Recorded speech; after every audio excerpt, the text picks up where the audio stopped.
பேருந்தில் பயணிக்கும் போது கத்தியை உரசியபடி சென்ற மாநில கல்லூரியின் முன்னாள் ரூட் தல ஸ்டீபன் ராஜ் கைது செய்யப்பட்டுள்ளார். விவரங்களை சிறப்பு செய்தியாளர் அன்பரசனிடம் கேட்கலாம். அன்பரசன், தற்போது இந்த மாணவர் கைது செய்யப்பட்டிருக்கிறார். அவரோடு வேறு யாருக்கெல்லாம் இந்த எச்சரிக்கை எதுவும் கொடுக்கப்பட்டிருக்கா?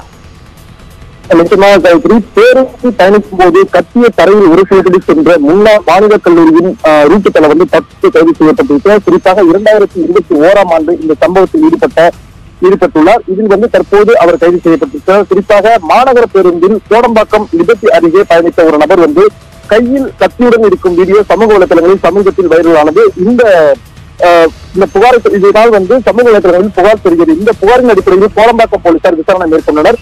விசாரணையில் இது 2021ஆம் ஆண்டு எடுக்கப்பட்ட வீடியோ என்பது தெரிய வந்தது. இருந்த போதிலுமே அந்த வீடியோ தற்போது வைரலாகி வருவதால் இவர் மீது ஏற்கனவே நடவடிக்கை எடுக்கவில்லை என்பது காரணத்திற்காக தற்போது இவர் யார் என்ற விவரம் குறித்து போலீசார் விசாரணை மேற்கொண்டிருக்கிறார். அதில் பதிவான முகங்களை வைத்து அடையாளங்களை வைத்து கோடம்பாக்கம் போலீசார் விசாரணை மேற்கொண்டு வந்தனர். இந்த நிலையில் எம்ஜிஆர் நகர் தந்தை பெரியார் தெருவைச் சேர்ந்த ஸ்டீபன் ராஜ் என்ற நபர் தான் பேருந்தில் கத்தியை உரசியபடி பயணம் செய்த நபர் என்பது தெரிய வந்தது.